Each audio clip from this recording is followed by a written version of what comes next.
Hello everyone. तो आज मैं बात करने वाला हूँ सी और सी प्लस प्लस की बेसिक कोड के बारे में। पहले मैं एक चीज़ बता दूँ कि पहले मैं सी को कवर करने वाला हूँ, फिर मैं सी प्लस प्लस को कवर करूँगा, क्योंकि नेचुरली भी ये लगता है कि पहले सी आई थी और फिर सी प्लस प्लस आई थी, ताकि पूरा फ्लो रहे। पहले हम सी सीख लें, उसके बाद सी प्लस प्लस में जो एक्स्ट्रा फीचर्स आए थे उसको भी सीख लें।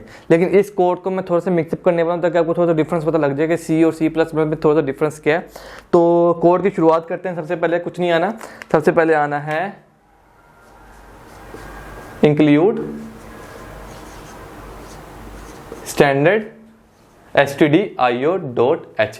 नो ये क्या है? ये एक हेडर फाइल है। अब हेडर फाइल का क्या मतलब है कि हेडर फाइल के अंदर कोई कोड पड़ा हुआ है, हमें नहीं पता क्या पड़ा हुआ है, ना ही हमें जानने की जरूरत है। लेकिन ये कोड एक स्पेसिफिक काम करता है जिसके बारे में मैं आपको बाद में बताऊंगा। अब ये क्यों यूज किया? देखो, आप अगर कोई कोड यूज कर रहे हो, लिख नहीं रहे, कोई यूज कर रहे हो, तो उसको कहीं ना कहीं से तो इंपोर्ट करना पड़ेगा ना, ठीक है ना।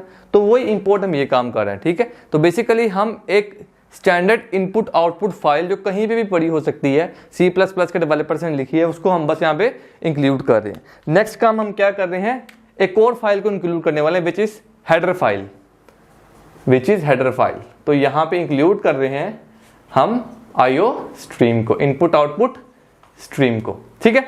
यहाँ पे एक और हेडर फाइल हमने यूज की है, which is input output stream.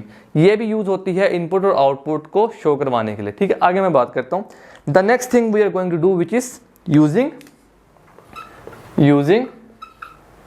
Name space std। देखो, this is very very important. हमने एक नेम स्पेस को यूज कर लिया है और उस नेम स्पेस का नाम है std, जिसको कहा जाता है स्टैंडर्ड। ये क्यों यूज करते हैं? टू बी वेरी ऑनेस्ट, ये क्यों यूज करते हैं इसका जवाब मैं नेक्स्ट वीडियो में दूंगा, क्योंकि ये थोड़ी डिटेल की बात है। नेक्स्ट आ जाता है आवर मेन फंक्शन। अब इस मेन फंक्शन के अंदर ही सारा कुछ आने वाला है, ठीक है। इस मेन फंक्शन के अंदर ही सारा कुछ आने वाला है। ये कुछ चीजें हमने इंपोर्ट करवा ली अपनी फाइल के अंदर, ठीक है। ये हमने एक नेम स्पेस को यूज कर लिया, ठीक है। क्या होता है अगली वीडियो में बात करेंगे। अब यहां पे मैं लिखने वाला हूं void मेन। देखो, यहां पे मैंने एक फंक्शन लिख लिया। फंक्शन क्या होते हैं डिफरेंट टॉपिक है, आगे जाके बात करेंगे। This is just about just to showing you the basic code के बेसिक कोड क्या होता है, दैट्स इट। अब इस कोड के अंदर हम जो चाहे लिख सकते हैं, इस फंक्शन के अंदर जो चाहे हम लिख सकते हैं। अब सी प्लस प्लस को या सी को पता लग गया है कि जो कोड ये प्रोग्रामर लिख रहा है इसके अंदर मैंने वही एग्जीक्यूट करना है, ठीक है। क्योंकि मेरा फोकस पूरा मेन पे है, कंपाइलर कह रहा है मेरा फोकस पूरा मेन पे, जो मेन पे लिखा होगा वो मैं कंपाइल करके आपको शो करवा दूंगा, ठीक है। तो यहां पे मैं लिखने वाला हूं, let me show you, printf hello cout hello सी।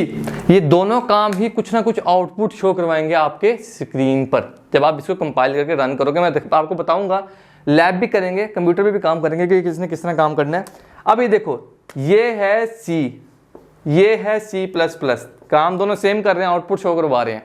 मगर ये कोड है सी का, ये कोड है सी प्लस प्लस का, ठीक है। ये भी हेडर फाइल है ये, लेकिन ये है सी प्लस प्लस की। ये भी हेडर फाइल है मगर ये है सी की, ठीक है। अब आप सोच रहे हो बहुत मिक्सअप हो रहा है चीजें, तो मैं चीजें मिक्सअप नहीं करना चाहता, इसलिए पहले मैं आपको सी पढ़ाऊंगा, देन हम मूव करेंगे सी प्लस प्लस पे। अब ये जो चीज यूज होती है ये सी में यूज ही नहीं होती, ये यूज होती है सी प्लस प्लस में, ठीक है। ये यूज होती है सी प्लस प्लस में, सी में तो ये यूज नहीं होती, ठीक है। तो या this is the basic structure, इससे ज्यादा कुछ नहीं है। ये अगर आपने सी में देख लिया तो आपको बहुत हेल्प करने वाला है, ठीक है। पहले हेडर फाइल्स, उसके बाद मेन फंक्शन, ठीक है। और देन हम मूव करेंगे कुछ एक्स्ट्रा फंक्शंस फीचर की तरफ जो कि सी प्लस प्लस में है, लेकिन वो सी करने के बाद। सो या thanks for watching this video and I will see you in the next lecture.